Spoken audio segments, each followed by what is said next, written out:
Atlas cocoa কম্প্রেসারে oil leakage হয়, তো এর সমাধান কিভাবে করবেন।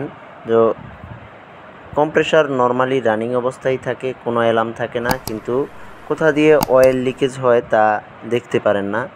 কিছু সময় পর দেখেন যে কম্প্রেসারের ভিতরে অয়েল পড়েছে। এই সমস্যা সমাধান করার জন্য আজকে আমি আপনাদের প্র্যাকটিক্যালি দেখাবো। দেখেন এই কম্প্রেসারে মনে হচ্ছে এদিক দিয়ে অয়েল লিকেজ হয়েছে।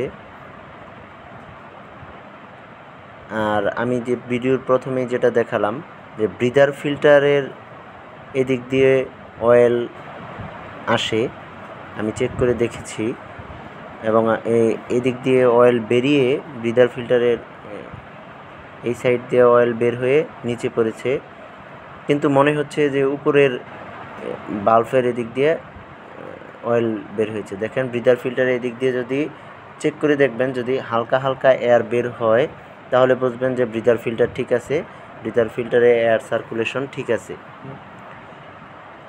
এইদিকে ইনলেট এবং আউটলেট ডায়াফ্রামের এদিক দিয়ে স্ক্রু, ইনলেট এবং আউটলেট স্ক্রু যেটা এলিমেন্ট কিট, এই সাইড দিয়েও মনে হয় অয়েল লিকেজ হচ্ছে। এই জন্য আমি প্রথমে যেটা করব, এই ইনলেট কিট যেটা এটা আমি খুলেছি, তো দেখেন এই ডায়াফ্রামটা নষ্ট হয়ে গেছে।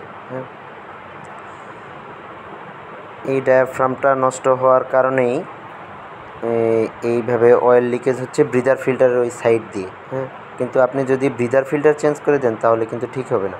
ঠিক চেঞ্জ করতে হবে এই ইনলেট কিট যেটা আছে ডায়াফ্রাম, এই ডায়াফ্রামটা চেঞ্জ করে দিলেই আশা করি ঠিক হয়ে যাবে। দেখেন ডায়াফ্রামের অবস্থা খুবই খারাপ, এই ডায়াফ্রামটা চেঞ্জ করে দিলেই ঠিক হয়ে যাবে। আমি এখন এই ডায়াফ্রামটাকে চেঞ্জ করে দেবো। দেখেন দুই সাইডেই এটির অবস্থা খুবই খারাপ, একবারে ড্যামেজ হয়ে গেছে। এখন আমার কাছে নতুন একটি ডায়াফ্রাম আছে, আমি ওই ডায়াফ্রামটি এখন লাগিয়ে দেব। ডায়াফ্রামটিকে একটু পরিষ্কার করে নিচ্ছি। হ্যাঁ, এই ডায়াফ্রামটি লাগিয়ে দেব। লাগিয়ে দেওয়ার পরে ইনশাল্লাহ কম্প্রেসারে আর সমস্যা থাকবে না। তো এটি পরিষ্কার করে নিতেছি। তো আপনাদের কম্প্রেসারে যদি এরকম অয়েল লিকেজের প্রবলেম হয় তাহলে কিন্তু যেদিক দিয়ে অয়েল বের হচ্ছে ওই সাইডে মনে হবে যে আপনার ব্রিদার ফিল্টারটা হয়তো জ্যাম হয়ে গেছে, এই জন্য ব্রিদার ফিল্টার চেঞ্জ করে দিলে অয়েল লিকেজ সমস্যার সমাধান হয়ে যাবে, তা কিন্তু না।